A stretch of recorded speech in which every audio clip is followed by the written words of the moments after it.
주님께서 복음 말씀에 나는 마음이 온유하고 겸손하다. 그러니 내 멍에를 메고 배워라. 나한테 배우라고 했어요. 나한테 배우는 거예요. 예수님한테 배우는 거죠. 그러면 온유하다는 것이 어떤 뜻일까?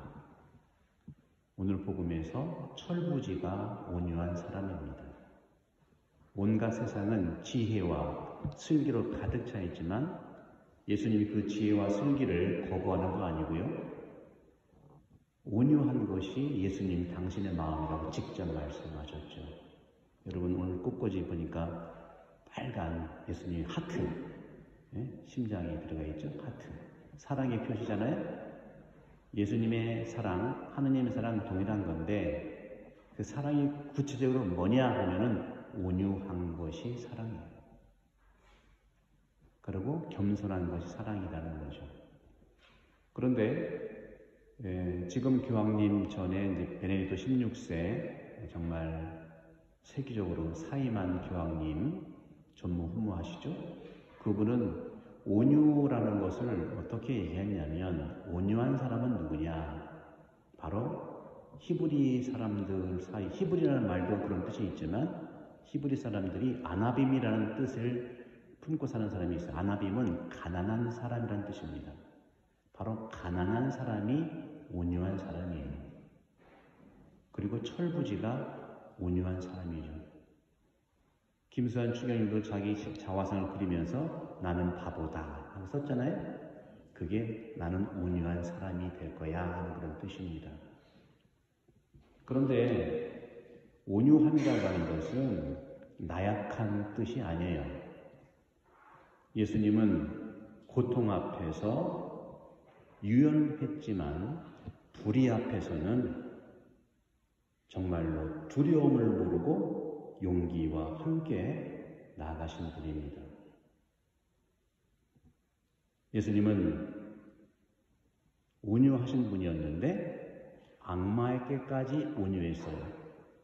악마는요, 죽여야 되고 망하게 할 대상이 아니라 온유하게 사랑할 대상이기도 합니다. 우리는 세계가 악과 선 대결에서 선이 악을 쳐 이긴다고 생각해요. 그래서 세상이 이렇게 힘든 겁니다.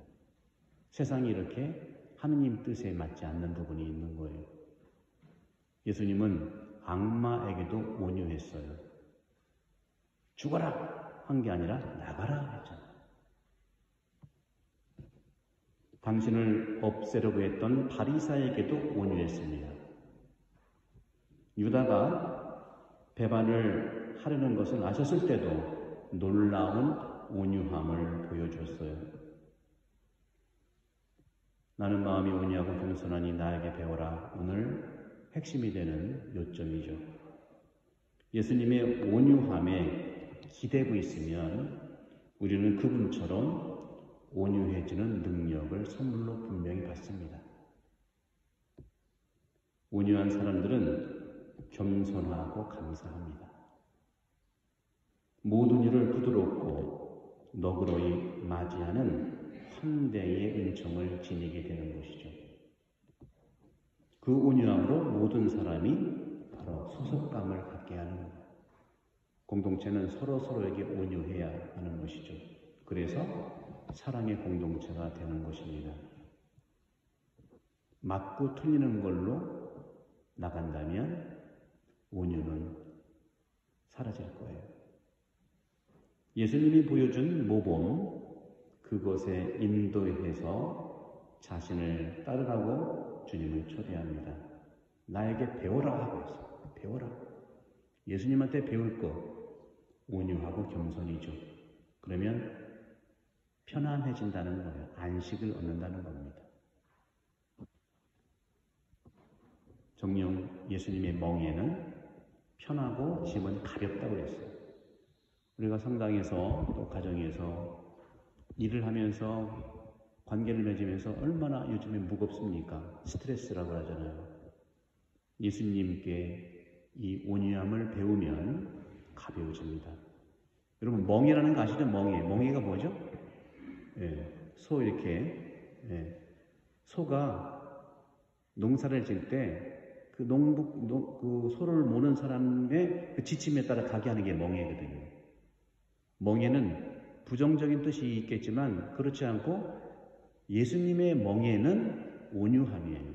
예수님의 지침대로 멍에. 그래서 예수님의 멍에는 가볍다고 하는 거예요. 구약의 멍에는 무거울 수 있어요.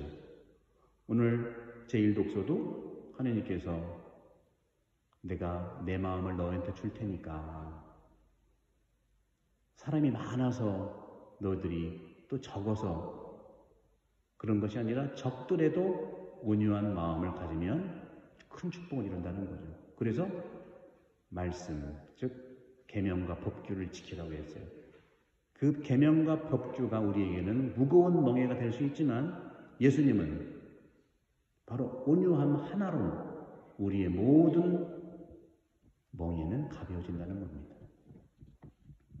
온유하다는 뜻은요, 여성다운 가치를 분명히 드러내요. 여성들이 아무래도 온유해요.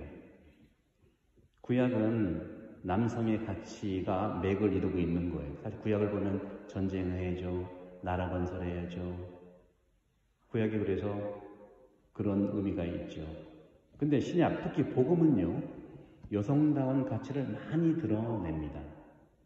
마음이 가난한 사람, 슬픈 사람, 온유한 사람, 자비로운 사람, 마음이 깨끗한 사람, 평화를 이루는 사람 등 이 모든 것이 부드럽고 따뜻한 가치들인데 바로 여성들에게 더 가까운 것은 분명합니다. 그래서 상당히 남성보다 여성이 많은 것은 그런 이유가 되는 거예요. 그런데 여기 성당에 오시는 남성분들도 남성의 기질들이 있지만 여성이다 남성이다 가려는 것이 아니라 여성도 그렇고 남성도 다 두 개 다 가지고 있어요. 그게 의학적으로도 설명을 하잖아요. 남성 호르몬, 여성 호르몬 그런 얘기죠. 나이가 들면은 여성들은 남성 호르몬들이 많아진대요. 털도 난다는데? 이렇게 마음이 온유한 사람, 따라서 온유한 사람은요, 공격하지 않습니다. 지배하거나 야망도 품지 않습니다. 오히려 영혼이 담긴 따뜻한 사랑을 합니다. 오늘 제1독서가 그런 거죠. 사랑에 대한 이야기. 사랑의 표징은 여성적 부드러움과 따뜻함이 우러나오는 것이죠. 벌써 오래됐죠. 오늘뿐만 아니라 여러 분야에서 여성 전문가와 CEO가 많이 활동하고 있어요. 그리고 본당에서도 회장도 여성 회장들이 꽤 많아지셨어요. 그것은 그런 특징들을 반영하는 것이겠죠. 여성들이 지니고 있는 마음이 따뜻하고 생각과 정신이 유연하기 때문이라고 여겨집니다. 그리고 모든 인간 존재는 고향이 엄마의 품이에요. 여성들은 생리적으로 생명을 10개월 이상 품고 있었기 때문에 늘 받아들이는 부드러움을 가지고 있는 것이죠. 여성 특유의 따뜻함과 부드러움이 바로 장점이죠. 여성 특유의 섬세함과 꼼꼼함도 한 몫을 단단히 하고 있는 겁니다.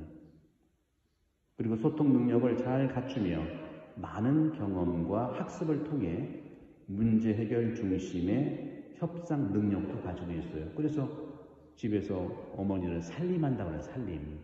살림이 어떤 뜻일까요? 살린다는 거예요. 죽이는 게 아니라 살린다는 뜻이 살림이라고 해요. 그래서 여성들을 살리미스트라는 말도 나와 있어요. 살리미스트.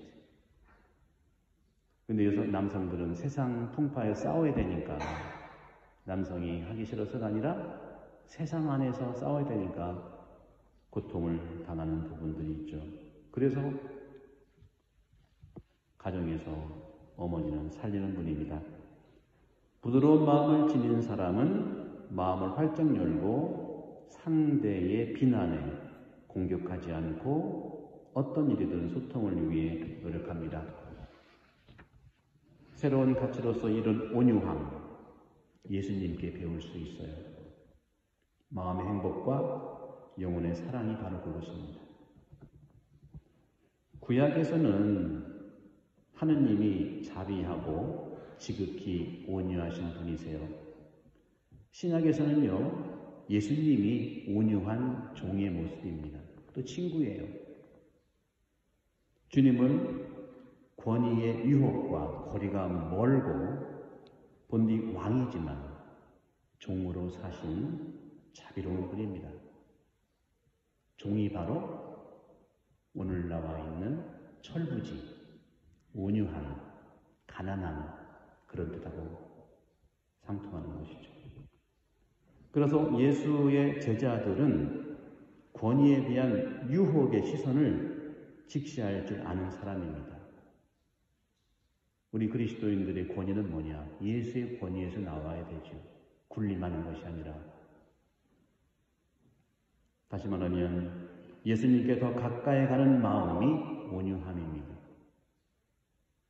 마음이 겸손하고 부드러운 것은 단순히 성품이 순하다는 것이 아니에요. 아까 말씀드린 대로 불의에는 분명한 용기를 내야 되는 것이죠.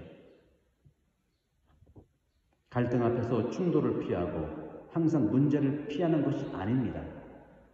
문제를 정확하게 직면하는 겁니다. 왜? 살리기 위해서 그러는 거예요. 살리기 위해서. 무조건 부드럽게 행동하는 것은 더욱더 아닙니다.